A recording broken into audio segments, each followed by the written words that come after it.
Good afternoon, everyone, and welcome to Stock Market Today. It's Coram and Mike Webster here with a breakdown of the action in today's session, Friday, April 19th, where we saw the bull market precedent break wide open. It was hanging by a thread heading into today, Webby. And I mean, after last Friday's expectation breaker and Monday's slice below the 50-day line, I mean, this was a pretty ugly week. It really was. And, that's why we talked about the expectation breaker last week, because I think everyone should go back and rewatch that so they can see the examples of the expectation breakers, because this pretty much played out exactly that way. We were hoping it wasn't going to. I was hoping that the 2003 precedent that we talked about, we're going to revisit it later, that was going to hold, but it didn't hold. So it's out. We throw it out and we move forward.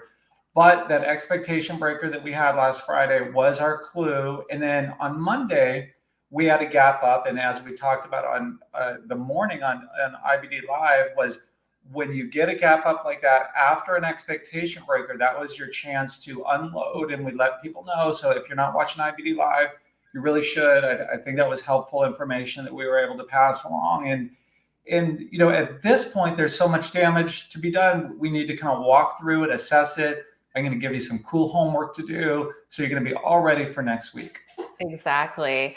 Yeah, there's a lot to unpack here. We'll get to your charts soon, Webby, but just for everyone, let's put some numbers to the damage here today. The NASDAQ down over 2%, the S&P 500 down about 0.9%. We did have the Dow in the green today, up about 0.6%, but it's been pretty weak. So it wasn't really meaningful, at least in my view, seeing an update today with where it is in relation to the chart. And the Russell 2000 also up fractionally.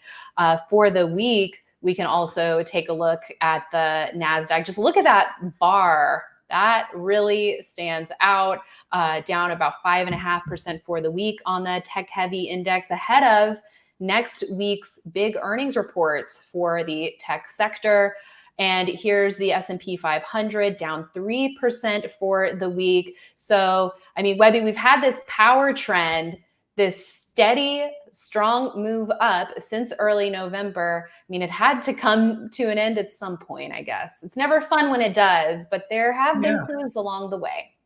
Yeah, I was hoping it would last longer. You always do. But look, the power trend is over. When the 21-day, there's several ways for it to turn off, but the main way is how it turned off this week, with your 21-day, which is your green line, going through your 50-day.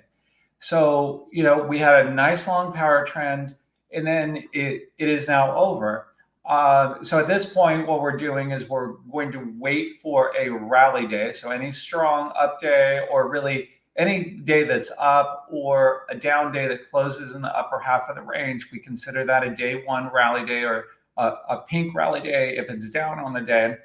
And then we wait 4 or more days after that for that follow-on move. What Bill called it the follow-through day, where you have another big advance, and then that kind of changes the trend. So for now, the trend is down. I mean, decisively down in the short term, but our power trend is done, period. The 2003 precedent is done. Now we're in this kind of danger zone post expectation breaker. And again, go back and watch last week so you understand the importance of the expectation breaker. And just in a nutshell, for those who don't have time, that blue day that we had on Thursday, that gave us the expectation that we were going to move higher, clear expectation. In fact, pull up FNGS, which is those are your big mega caps. That was breaking out. So your expectation after that is that you're going to advance right away. The next day we came down, of course, that was the news from overseas plus some Fed talk. So that broke our expectation. And when you break your expectation like that, you have to become more defensive quickly. Right. So, exactly.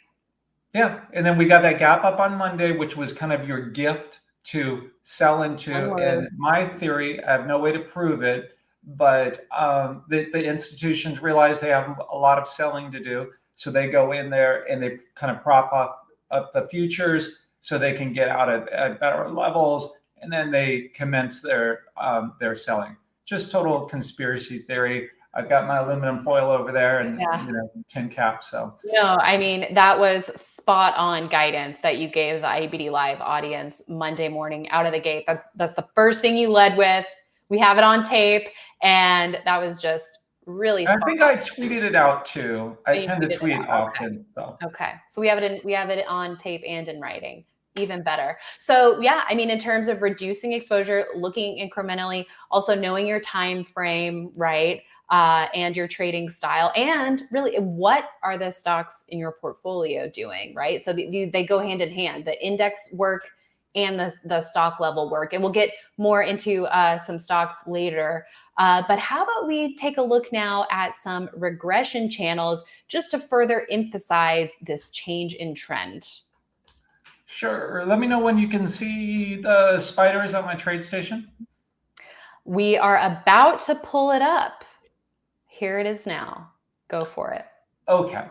So just a refresher, this is the regression channel that we had talked about before that was already broken last week on the spiders. And you can see why it's so important to lay that on your chart, because visually you can see that the character has changed, because now you're living underneath that. And we've been, look at all those red candles or pink candles in a row.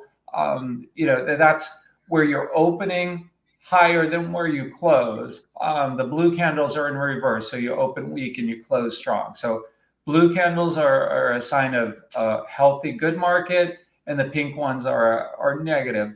So this is decisively below that. Let's also look at the composite. So here's the NASDAQ, same thing, even more damage there.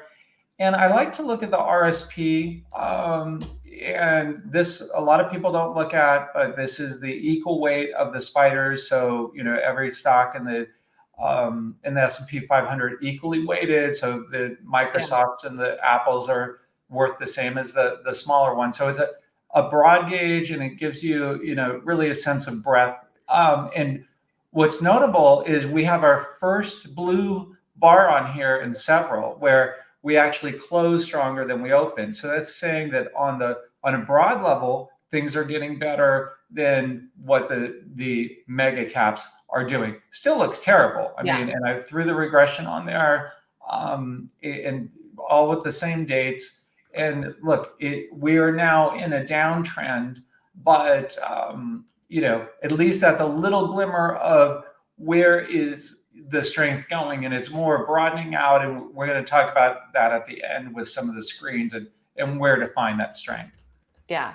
So right now, the regression channel clearly broken, and some early tells even in there too, coupled with last Friday's expectation breaker, sliced below the 50-day line. And we just have really had a hard time, I guess, until today with RSP, have had a hard time finding a bottom.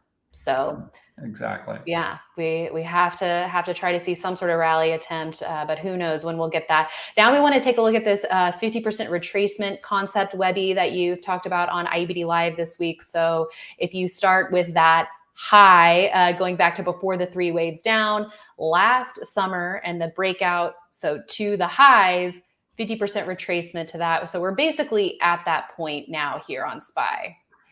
Yeah. So one of my favorite things to do is just to look at 50% retracements on all things from intraday stocks or intraday charts all the way up to monthly. And it's just the concept of, when something has a move, it's entitled to give back half of that before anything is wrong with it.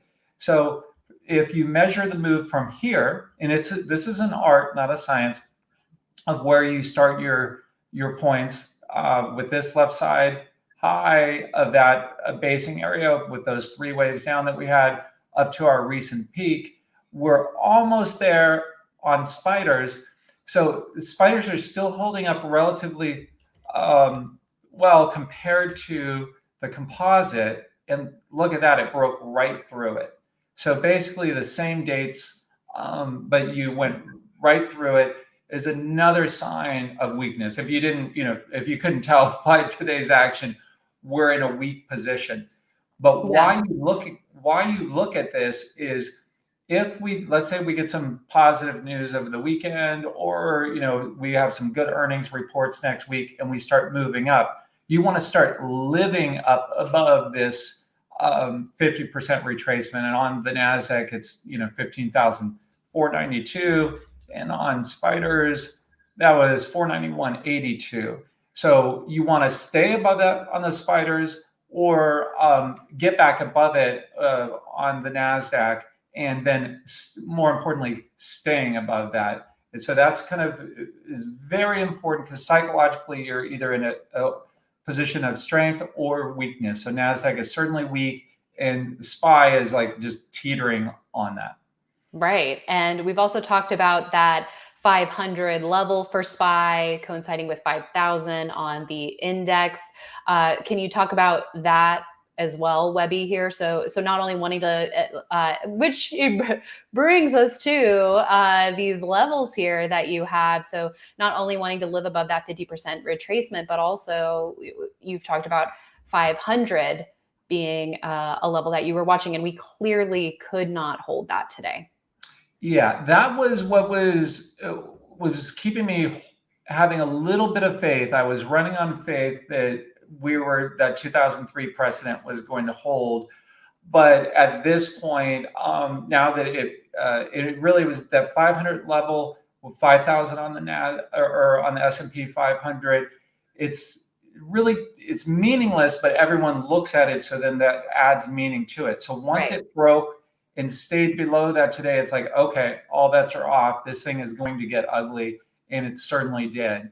So you always want to pay attention to levels like that. It was just the same way with the, and we talked about this before, of the 50-day, which is this red line here, is everyone looks at that and it becomes self-fulfilling. If people don't go in and support it, then you're going to have more selling. And so we saw that there.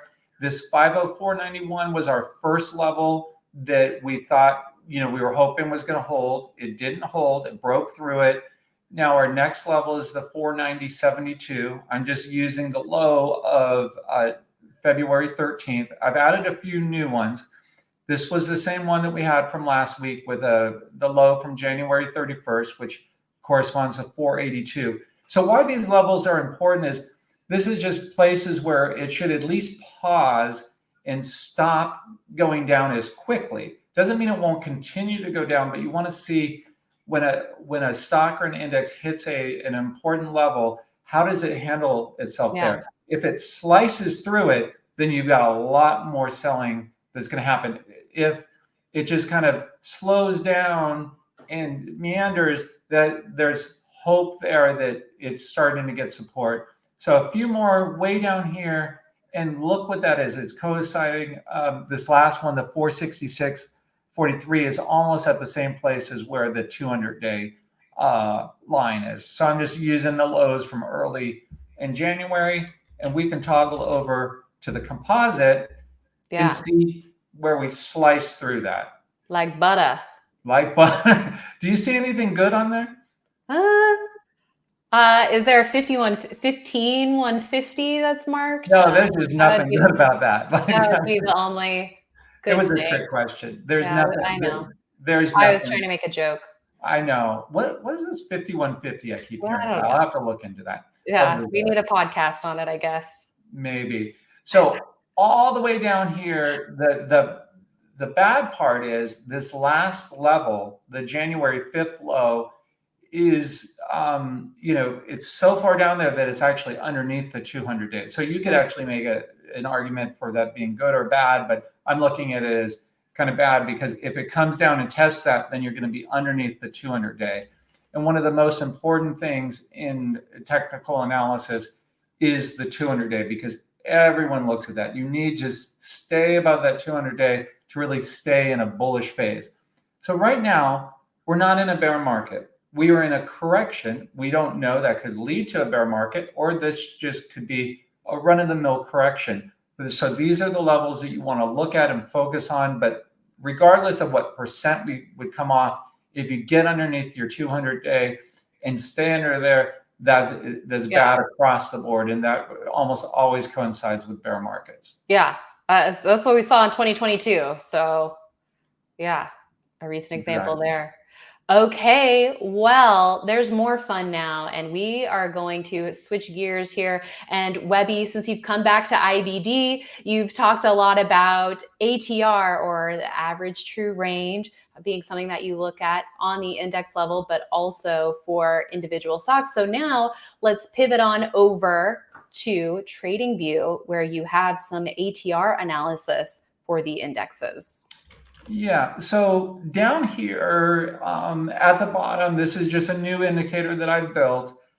And it's a different way of looking at things that your eyes are already seeing. So your eyes are seeing, an uptrend on the spiders, and then these pullbacks along the way. But it's really hard to measure, well, how much is that off of its high? And so you could do this in percent off high. But what I like to do is convert that into the ATR, the average true range. So when you compare instruments, whether it's a high octane stock, a slow, sleepy stock, or any ETFs that fast or slow, you're looking at the ATRs. How many ATRs off your high are you? And I found that I'm still working on this, but the 4 ATRs off your high is kind of a key level where you change from being in a general uptrend to something to be a little bit more cautious about. And so this green area shows this is where your 4 or less ATRs off your high. And so just focus on this line on this chart here. And this is just telling you how many ATRs you are off your high. So how much of your average trading range are you off of your peak?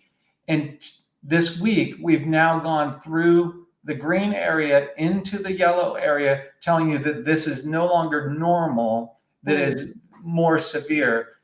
Besides just the levels, you can look at itself, like its history. So it came down here, kind of stopped around almost like 2.7 or so ATRs off, stopped around the same point there. I thought it was going to stop here because that would have been normal. But then with that expectation breaker, it broke down from there. Let's look and see what the composite, the NASDAQ, looks like for the same thing.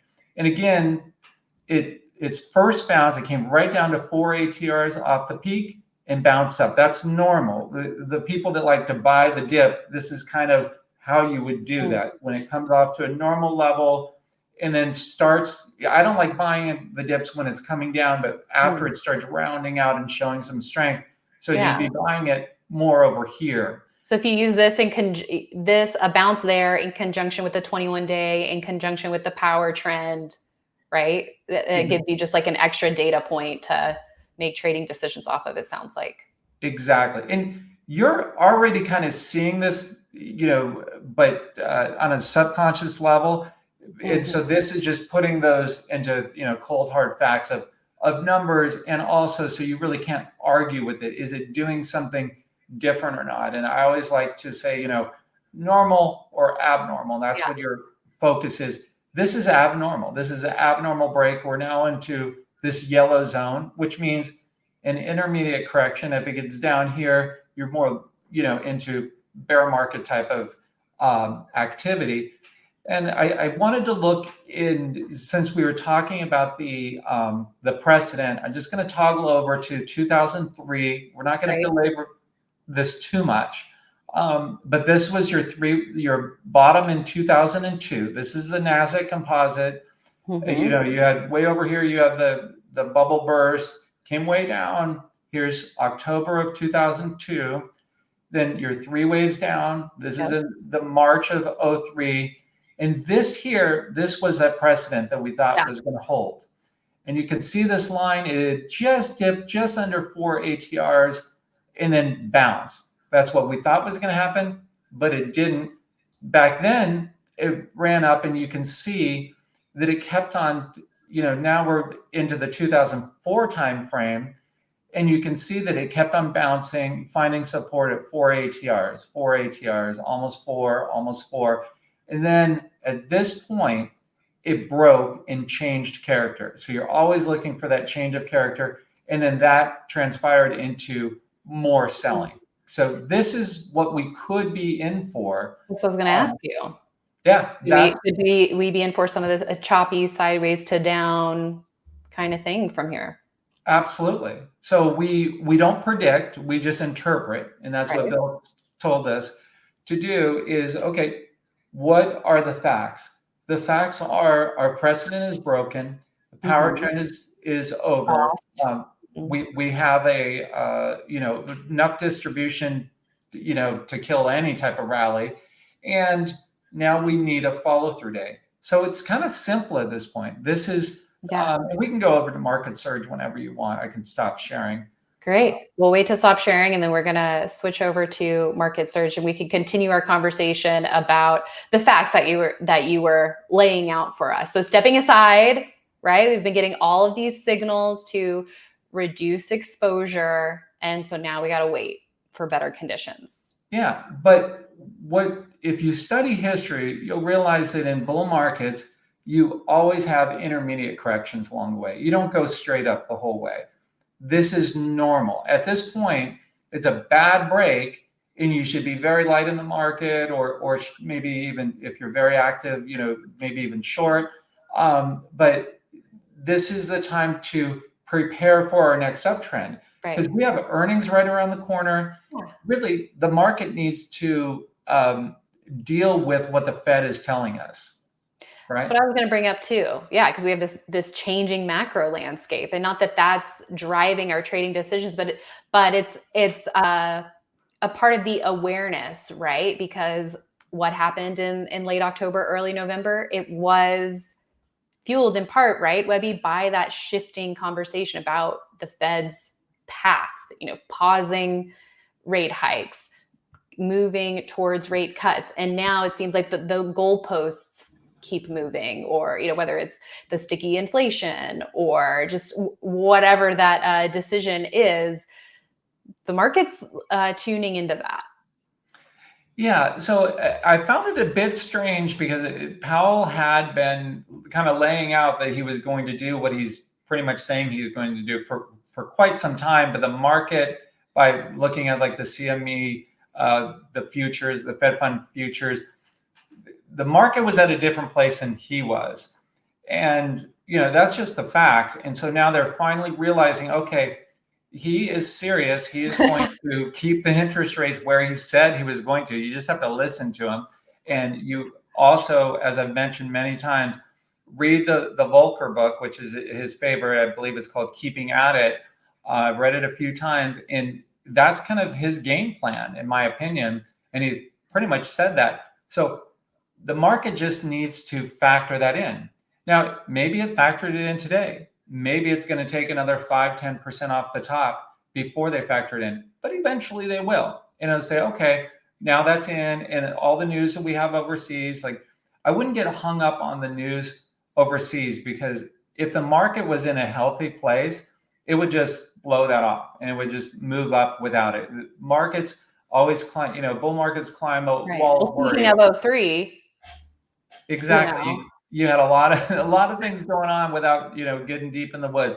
A lot going on in every bull market. If you just looked at the news or what the bonds were doing or anything on the outside, it can throw you off. So just focus in on what the instrument is that you're concerned about. And for us, since we're stock traders, we're concerned about the stock market. So look at your individual stocks, and then most importantly, look at what the averages are doing. And that's just telling you, it's been warning you ever since that expectation breaker last Friday. And this is, looks pretty ugly at the moment, but it can turn around as quick as 4 days. So don't be super bearish. You certainly can't be bullish in the short term right here. You can be bullish in the intermediate and long term. But right now, you're underneath your 50, your 21's underneath your 50, your 10's underneath your 50, and you had some bad breaks here. A quick little bounce, oversold bounce, can always happen. Right. If those take place and you, for some reason, haven't done enough selling, take that opportunity to sell anything that you're feeling pressure that maybe you bought out of position. If you're down on it, you don't want to own anything that you're down on at this point, because that could get really ugly for you. So That's the quickest thing you can do, is just sell anything that you're at a loss on. Yes. Really wise words, Webby. I hear you. I feel that. Let's now, speaking of taking a look at the stocks, Nvidia, that has been a focus for us, for a lot of investors in this market. And earlier this week, and I think last week's show, actually, this too, we were talking about, okay, this is a signal to watch. And Webby, I don't know about you, but I think we were given a pretty clear signal here today about the health or lack thereof in the market if your leading name is going to crumble like this 10% below a lot of key levels. Yeah. And so another thing that, Bill always had us focus on is the leading stocks. But I would say in this market, this is the leading stock. There's really only one that really represented AI and the whole theme there. And if that's down 10% on the day, anything that's not the leading stock is in a really bad situation. So forget if you own this or don't own this.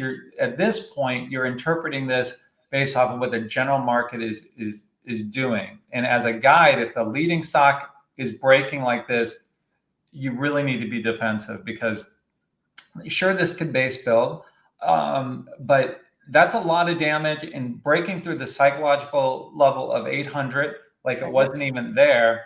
And, really yesterday's low should have held if this stock was going to be okay, because that was your first pullback to your 10-week and your 50-day, which is normal. That's what happens. And that's what everyone should do, is go and study past leaders. As it came into that was normal action. Today was your abnormal break of it. Of course, you had your big downside reversal at the peak, but if you study history, those happen all the time. You have a downside reversal, puts in a low time, moves higher. You don't want to get carried away and get too worried about those downside reversals, or you'll never be in something for a bigger move. Let's go to the weekly, because this is an important concept. And we could go over the relative strength line stuff if you want to show them where that is. Do it. Yeah. So we've got the RS line and the moving averages. And if you want to add those to your market surge charts, you click on the wrench, and then under custom chart elements, you go to relative strength line. And then on the daily, weekly, and monthly timeframes, we've got the RS and the RS2. So on this weekly time frame here for the orange or the gold RS line, we've got an 8-week. And then for the RS2 on the weekly, we've got a 21-week. And if you want to screen grab these settings or scribble them down, here they are for you. But back to you, Webby. I mean, looking at the weekly time frame for these RS moving averages with the leaders seems like a good time frame to be using for a lot of growth IBD style traders. Exactly. And on a podcast, not the podcast I did this week, but a couple weeks back with Justin and Arusha, which you can find on YouTube or on our website, that I went over these holding rules for those of you who are in Nvidia with a low cost basis. So the rules I'm going to talk about just briefly are only if you've got a big gain in it, not if you have a loss. So this is, your cost basis is $500 or under. That when that RS line goes through your moving average the first time, as it did this week, and it cracked right through it, that you sell some of your core position. Now, you would have already sold. Now, a core position is just that the amount of your account that you're just trying to hold on for the big move. The rest of it, you're just, trading around. You could be trading offensive sell signals or what have you, but just that little bit of your account that you're trying to hold for a big move. This is your first signal that some of that needs to be sold. And the way it did it, you would sell more than normal with this action. Now I call that the quick, because Bill's, my favorite line in Bill's book was the quick and the dead. So that's the quick move, and you sell some. Now, if next week, if that RS line is lower than where it is right now, if it bounces up a little and still doesn't make it above the moving average line, you don't have to sell. But if it goes lower than this by Friday, then that's called the quicksand, where it could just gradually, all your gains could go away. So you need to sell more. Now, if that slices through your 21 week right there, then you sell the whole thing. And don't use this without studying it. Study it on past leaders, and see how it works, so you understand its strengths and weaknesses. The point is to try to hold on to a leader in using this technique. So it's the quicksand, and the last one, I just named it the Grateful Dead. It's a little goofy. I'm a deadhead, but I put it in there to just make sure people remembered it. Like, okay, this is very significant. If that RS line goes through that blue line, that's telling you this is no longer a leader by definition, because it's now lagging the general market. I hope that made some sense. Yeah, it definitely does. And I guess my question for you, Webby, would be, are there any times where, like rules like the 8-week hold rule? Well, that's a guideline, not a firm thing. There's other, nuances to it, or, is it an A+ stock or is it not? What's the market doing? How much is it giving back? How is it giving it back? All that. So what about a bad break like this?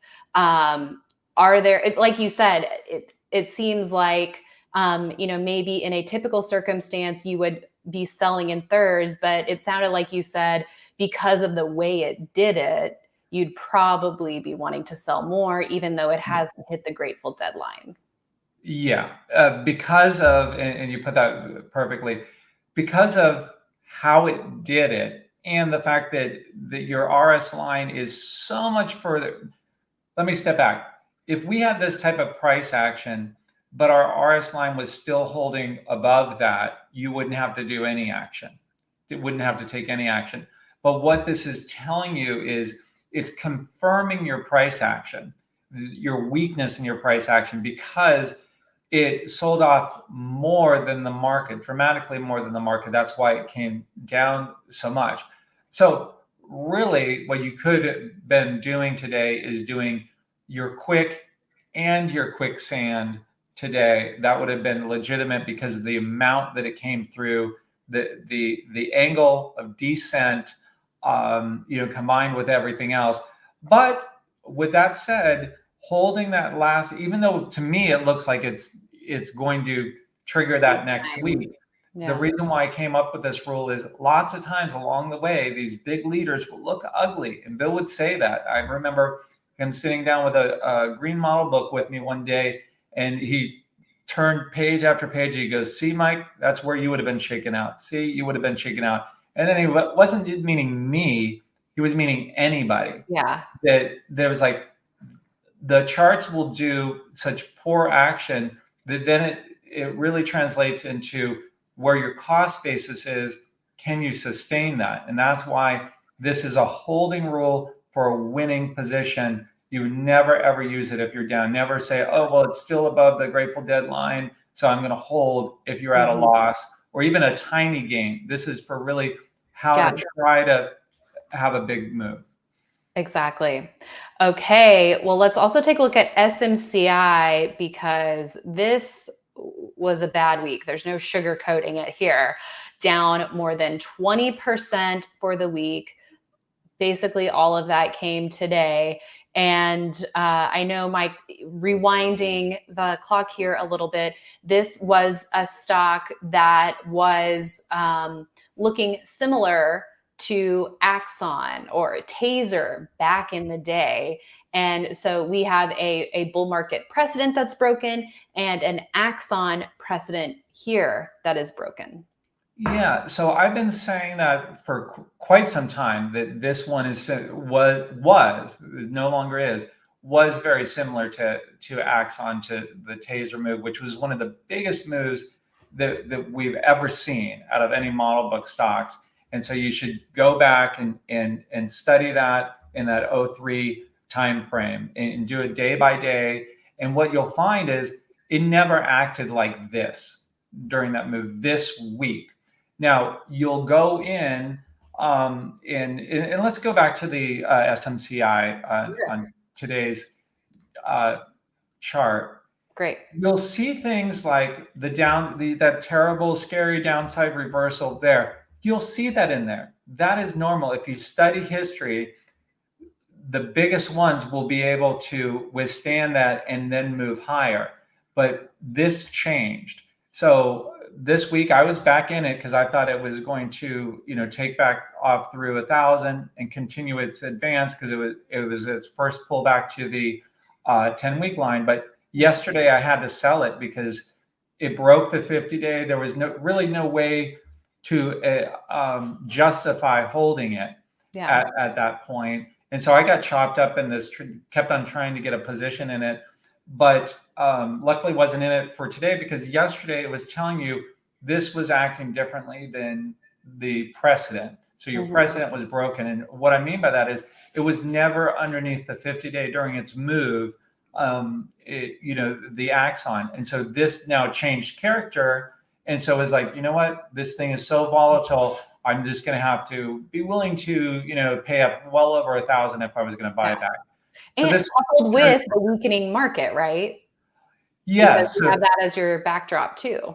Exactly. So you have to look at both of the things. And this is, a 23% move in this is somewhat what you would expect when it breaks like this, because this is also a shorting type of pattern. So without getting into it, it's kind of, it's like a head and shoulders top where your left shoulder is right there. That's your head. And then you have your right shoulder.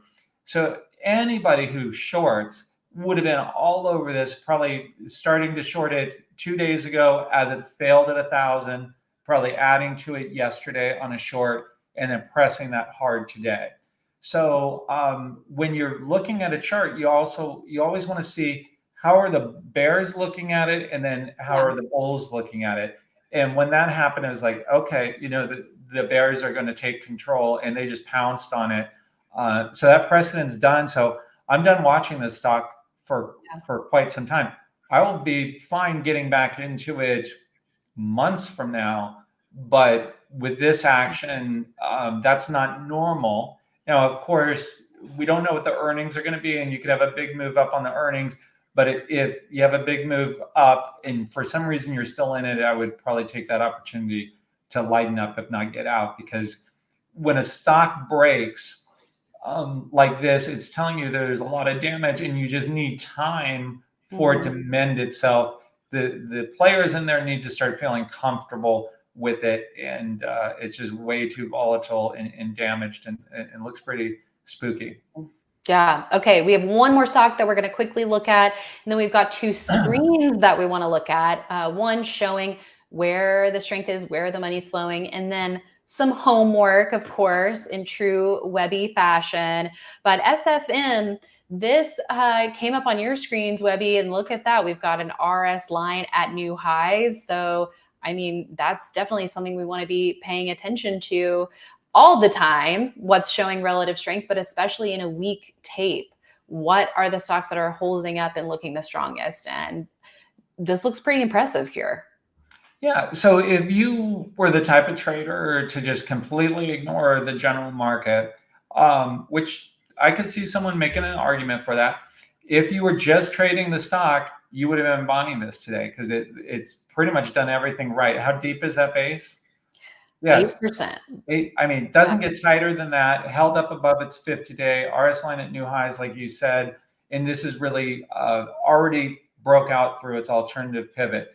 So I wouldn't be buying anything in this environment, but I'm watching that to see how the breakouts end up working. Does this just fail on Monday, like everything else is failing? Or is that money coming out of the Nvidias and the SMCIs and going into these kind of slower, kind of the names that people really aren't looking at? So many times when you're looking at stocks, it's not really to buy, but to get information. Yeah. And that's what this is. This is helpful information, just like we looked at the CPNG the other day and saying, okay, we were going to use that as a guide for the market. That one was able to hold up. So we want to see, is there this move, as we saw with the RSP starting to, in the very short term, at least show a little signs of some relative strength versus the other indices? Are we going to see things broadening out where they're just selling the Nvidias and the Microsofts of the world and moving over into these, or not? So we just keep an open mind. Absolutely. Okay, let's go to some screens. Why don't we? Why not? So let's start with this closing range screen, Webby, and I'm going to open edit so people can see the screening parameters. So do you just want to quickly run through those parameters? Yeah, and so I built this. Please go ahead and build this in your own market cert, and always feel free when I share screens to modify them. I built this one today. I modify things all the time, but this is as a guide to start with. First, you always want to exclude ETFs and close-end funds. Have a basic price parameter. I either use 10 or 20 bucks. Then for volume, I like to use dollar volume. Mm-hmm. So that's about kind of a bare bones, 25 million or more. Most people should probably bump that up to 100 million or more. But I wanted to just, since it was slim pickings, I brought this down to a bare minimum. And then above the 200, above the 50, and then the composite rating of 88 or higher. I created the composite rating 2 decades ago, and it really became a favorite of Bill's ratings. And his thing was 88 or higher. That was something that he came up with. I will sometimes dip down below that for various reasons, but the 88 it is an important level, and it's something that he used. In fact, he told me when it was creating stuff for him that he didn't want me to even show him anything unless it had a composite rating of 88 or higher. So there's meaning there. And then the most important thing on here is the daily closing range, 70 or higher, showing that it's closed in the upper part of the range and a little bit more than the upper part. So there's only 47 names. That won't take you long to go through. And a lot of this is just seeing, and the Sprouts was in there. Let's look at Allstate real quick, the second one. And when you're going through these, Webby, how would you sort this? With this particular screen today, I would do either percent change on the day, or I would do the closing range and from the best to the worst. So yeah, let's look at AXP. That's at the top. Okay. And yeah, Allstate was another one we covered on IB Live. But yeah, AXP had a really strong finish today. Yeah, and so the earnings are behind it now. So that risk is off the table, and it was able to move, find support at its 50-day and then advance up. So this is just telling you where the money's flowing. There's nothing really dynamic about American Express, in my opinion, but the big funds have to hide somewhere. So as you go through this, you want to be asking yourself, is the money flowing into some hot new sector, non-AI sector, or is it going into money that's the big institutions are hiding? And based off of the type of stocks that are making it through this, for the most part, you're just seeing defensive plays. So that's another tell of how weak the market is. Because look at all those names; those are all defensive type of plays. Let's pull up the Mr. Cooper one. So that's relatively tight. You get a nice RS line on there. But these are nice to have in your portfolio. I wouldn't really be buying anything right now, but if you were, this is something nice, because when the SMCIs are down 20-something% and the Nvidias are down 10%, you've got something like this that has a chance of maybe only being down a little bit, or in this case, up a couple of percent. Yeah. Okay, let's now go to the screen that you built for us, SMT weekend wide. So we're going to do an open edit, and there are a number of the same parameters. Where we differ, though, is instead of using the closing range of 70%, we've got above the 21-day. Yes, and I also dropped the composite out of this one. And the composites out of this too. So this is why. So we're going into the great wide open of any type of stock, whether it's has fundamentals or not, that match the type of stocks that we're looking for. But This, by definition, these are now, at this moment in time, leading because they're above their 50, they're above their 200-day, and they're above their 21-day. Doesn't mean they are a leader, but they are leading because they're holding up better than other things. And utilities, when you see utilities launching, that is a sign that the institutions are selling off their high octane names, and they're having to go in. And if people don't understand that concept, it's important. Mutual funds have a mandate for the most part to stay about 95% invested. So they can't go to cash the way we can go to cash, or the way most hedge funds can go to cash or go short. They have to stay invested. So they have to move their money somewhere. So this is another way of gauging the health of the market. You don't want to see utilities doing well. I saw a lot of banks in there, you know. So this is your homework. Please do it. Don't be tardy. This is important. How would you sort this one? Would you sort it by, because you said not all of them are leaders. So would the composite rating help with getting the leaders to the top? Or if you're going to look at all of them, if you're going to do your homework, you got to look at all of them anyway. But I would do it in two different ways. I would sort it by an industry group measure. You can use the industry group rank, or I even use the broad sectors, just in alphabetical. I prefer the broad sectors over the industry groups. That's the IBD sector, the 33. And then I do the composite rating as a secondary sort. So if people need help with that, they can, contact our customer service folks. Scott's cell number is, no, I'm just kidding. His cell phone? You're going to get that out of what? I will do that. No, Scott's a nice guy. I would never do that to him. Hey, Scott. Hey, Scott. He's working right now. I'm sure he's not listening. But he has his own video that he does on Friday afternoon. So I guess he's like our competition, I guess. Oh, no, well, that'd be fun. We should have him on sometime and cross-pollinate. There you go. But anyways, just to recap, sort by sector, broad sector first, and then the composite rating as a secondary sort, because then you'll look at all the same types of stocks together, and then the best ones by composite first. And again, that's just something, a technique that I borrowed from Bill. He'd been doing that with the institutional books since really before I was born, I think. So that's a long time ago. Well, and you could do that in customized column layout. And I'm going to do that before I do my homework this weekend. Okay, Webby. And also look at the Growth 250. That's another place you want to look at the Growth 250 every single weekend. Yes. Good call. All right. So let's look ahead to next week. So now we have all this context. We had an expectation breaker last week. We had a confirmation of the weakness this week. We had a bull market precedent that has now broken wide open. Nvidia breaking, SMCI really breaking, a lot of defensive stuff rotating into the strength areas. So let's look ahead to next week. We do all of our homework. What should we be focused on? Just give us like our quick summary of what to do now. Okay. What you do now is you wait and you watch. Okay. You build your watch list.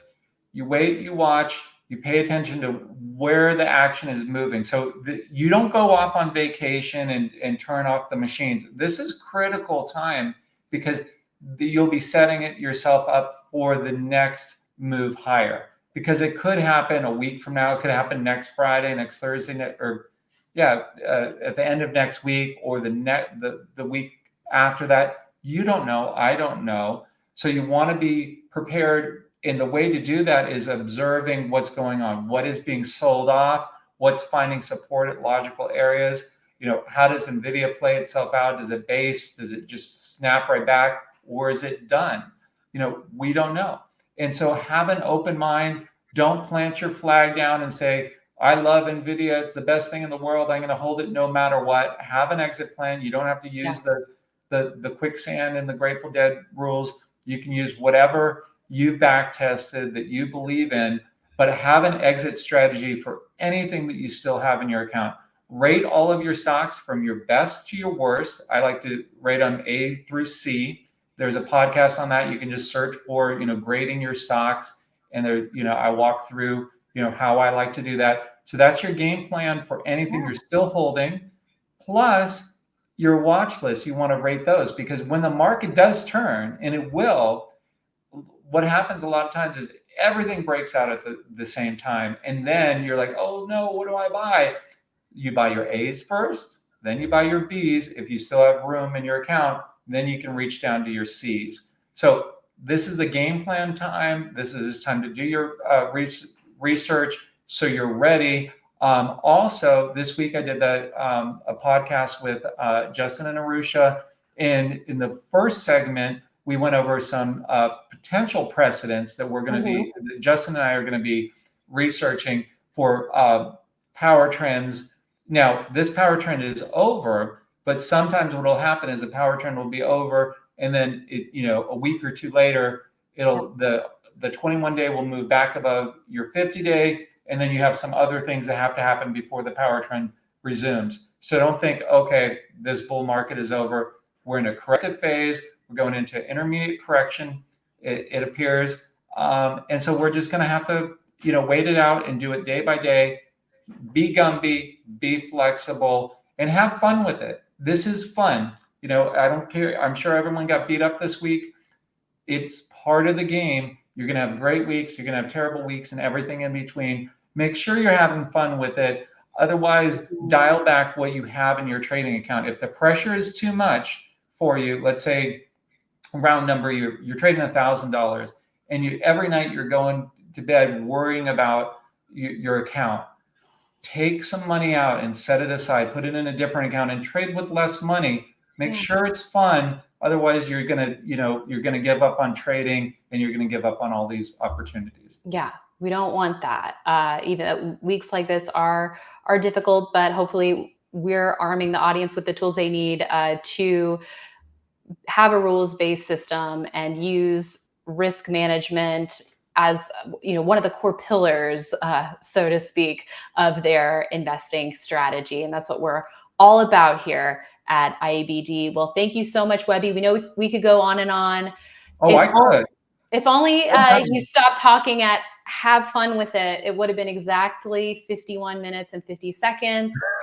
But alas, we're a little bit over that. I ruined it. Next week. There's always next week, Allie. There's always next week. We'll nail it one of these days. We'll have a stick landing on that. But always fun chatting with you. And something that has helped me is knowing you can always buy something back, right? So instead of just the hoping for a bounce or this or that, just follow your rules, even if it's hard. But you can always buy something back. So there will be those opportunities down the road. One last bit of homework. What I would suggest is people get Market Wizards, get any one of the books. There's a series of them. Bill and David Ryan were in the very first one. That's a great one. But he has an entire series. Get it on Audible. You have a bunch of different traders talking about, from commodity traders to option people to stock traders to people like Bill, and find what really resonates with you. And I learned from every single trader in them. I listen to them over and over and over again, and you can never get enough of them. So that's your weekend homework. I'm giving out a lot of homework. Yeah. Woo! Man, it's like our midterms coming up or something. I don't know, Webby. All right. Well, thanks so much. And we'll see everyone back here next week for our Friday Stock Market Today with Mike Webster. Thanks for watching.